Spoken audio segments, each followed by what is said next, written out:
Welcome to the deep dive. Our job here is to sift through all the noise, all the information flying around, so you can get a clear picture.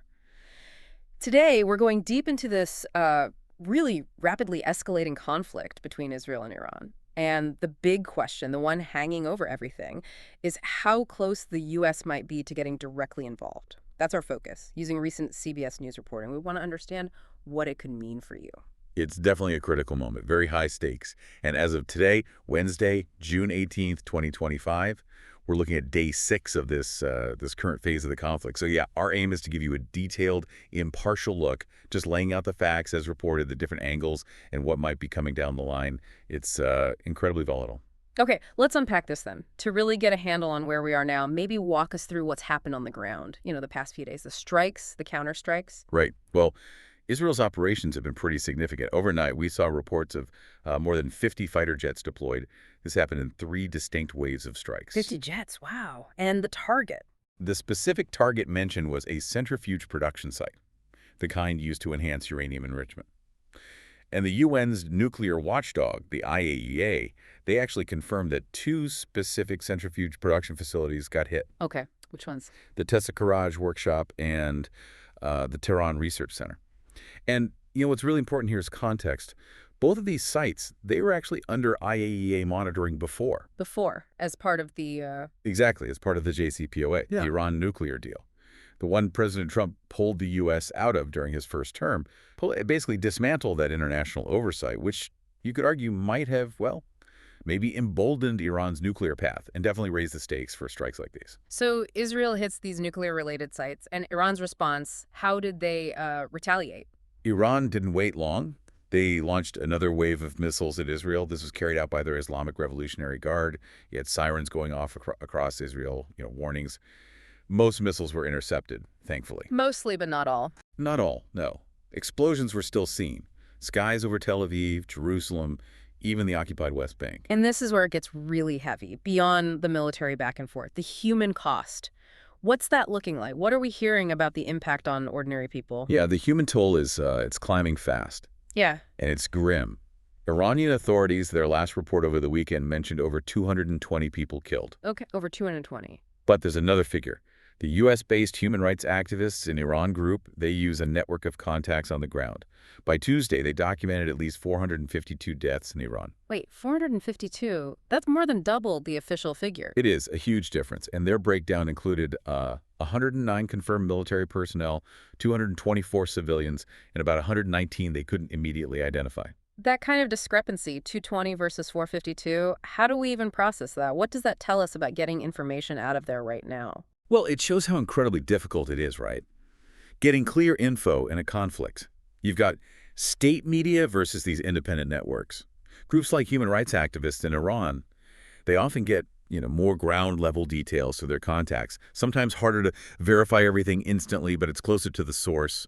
Official state numbers might be, well, managed or reported selectively. And beyond the death toll, you're seeing this massive exodus from Tehran. There's video footage. Thousands of cars just jammed on the main roads out. Fueled by Trump's warning. Seems like it, yeah. Fueled by President Trump's earlier warning telling Tehran's, 10 million residents to evacuate immediately. And in Israel, what's the impact there? In Israel, at least 24 people have been killed. These are from the Iranian missiles that got through the defenses. And there are some just heartbreaking stories. Like Bella Ashkenazi, she was 90 years old, killed in her apartment building near Tel Aviv when a missile hit. Oh, that's awful. Yeah. Her granddaughter, Shani Bawana, talked about her grief, wishing she'd taken her grandmother to the shelter. But she also said something like, we need to do what it takes to stop that threat, referring to Iran. So you see that resolve, too. Meanwhile, Israel's telling its citizens stay close to bomb shelters and the U.S. embassy there, closed from today, Wednesday, until at least Saturday. That tells you something about the perceived risk. It absolutely does. The human cost is just staggering. Which brings us right back to that core issue, the potential for this to widen, especially with the U.S.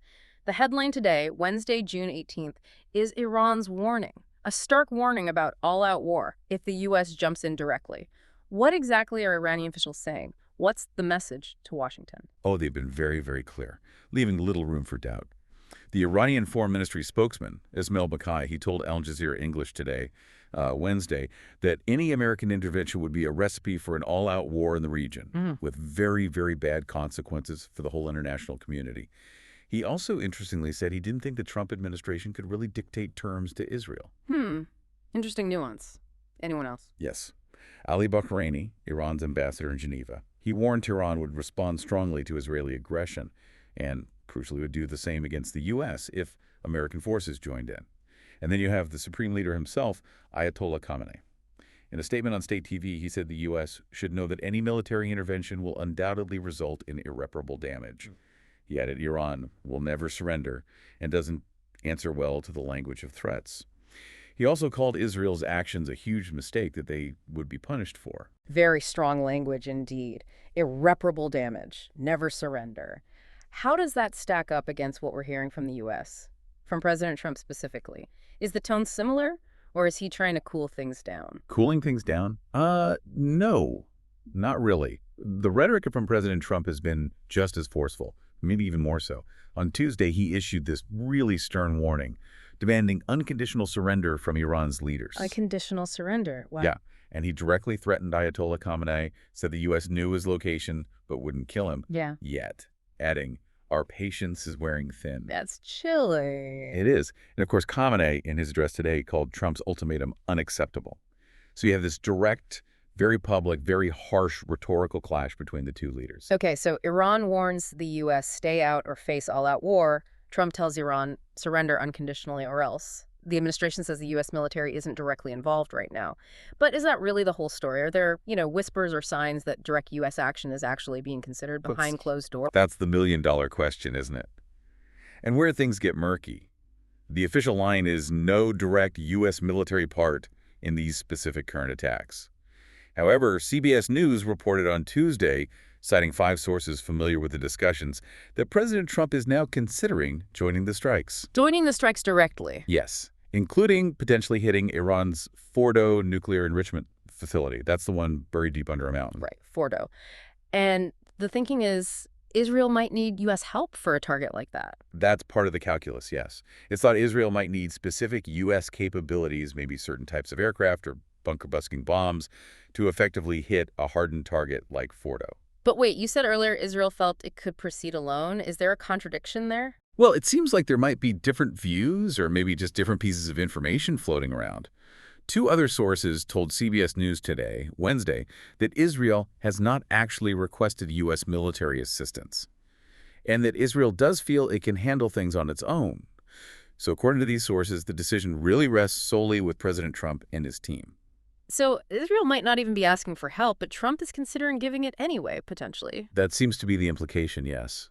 And apparently there's disagreement among Trump's own close advisors about whether taking direct action is the right move. It's not a unified front. Okay, so internal debate. But are there any tangible signs, any actual movement suggesting the U.S. might be gearing up regardless of the official statements?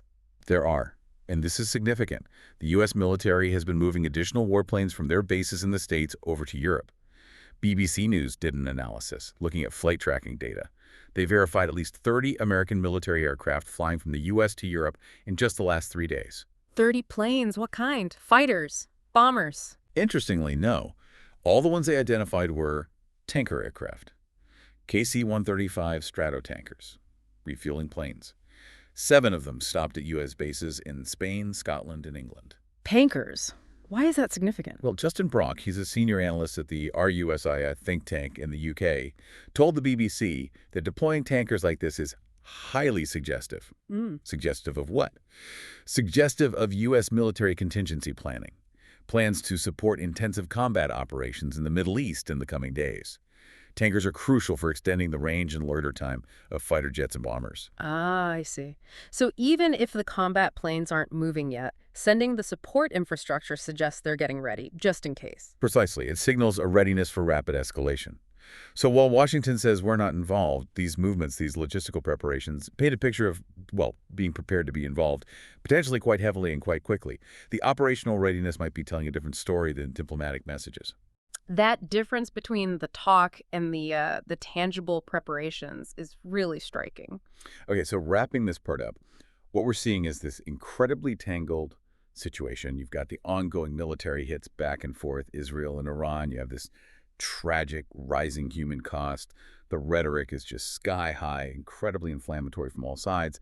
And hovering over it all is this massive question mark about direct U.S. intervention. The stakes, as you said, are just immense. It feels incredibly precarious. It really does. And, watching all this unfold, the intense warnings, the military preparations, the ultimatums being thrown back and forth, it really makes you wonder, doesn't it? How does the very act of these direct public threats from leaders like Trump's unconditional surrender or Khamenei's never surrender defiance, how does that actually shape where this conflict goes next, especially when the positions seem so rigid, so unyielding, and the potential fallout is just so enormous for everyone involved?